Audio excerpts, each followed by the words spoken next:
The sound you hear is a band you might not know exists. These are the Punk Pundits, an Indian fusion band. My name is Chinmayi Gudi. Kiran Digavali. Jeev Sodi. Harsha Sister. Kirtana Kishore Kumar. Prithvi. Ashirman. Seshu. Meenakshi Sundar. Mihir Ojha. Punk Pundits is a large ensemble that consists of roughly 10 musicians, and they sound cool and different. Inclusivity of Western music and Indian classicals. That's what my definition of fusion is. Punk Pundits is a 30-year-old legacy band that invites new students to carry on their traditions. Chinmayi Gudi, a vocalist for the band, explains how they got their name. A Pandit is Hindi for someone who is very well versed in something. So you could be a math Pandit or a science Pandit. And the legends who coined this term thought their band was the Punk Pundits, and that's how the name came.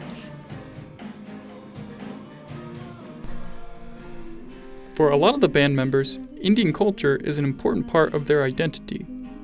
The bass guitarist for the band, Kiran Digavali, explains how being in the band makes him feel tethered to his Indian heritage. So for me, this is really a way to connect with that part of my heritage.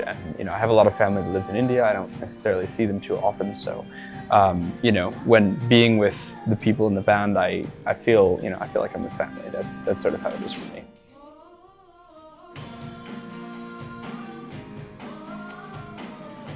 This is Colton Pestel reporting for Evergreenly News. Our stories stay fresh for you.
Students at the Iowa State University have all kinds of opportunities to experience ag on and off campus. One such student is Graceland Dahlhauser, who spends her time raising golden retrievers.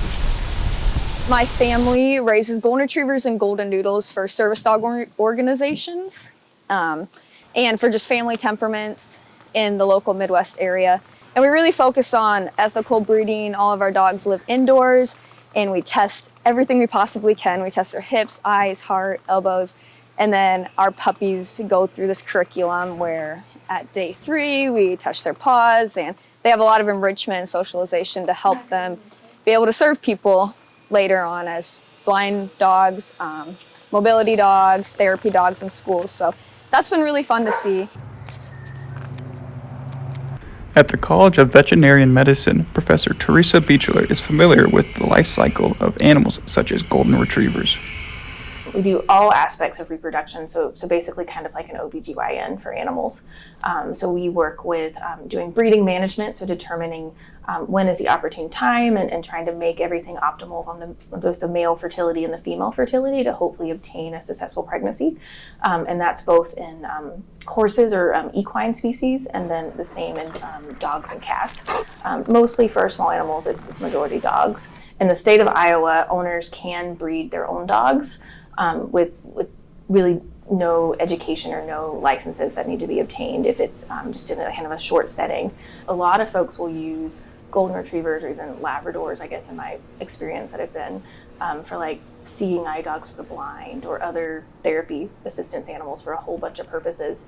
And in general, it's so much just the nature of the dog breed to be very kind and friendly and not as fearful.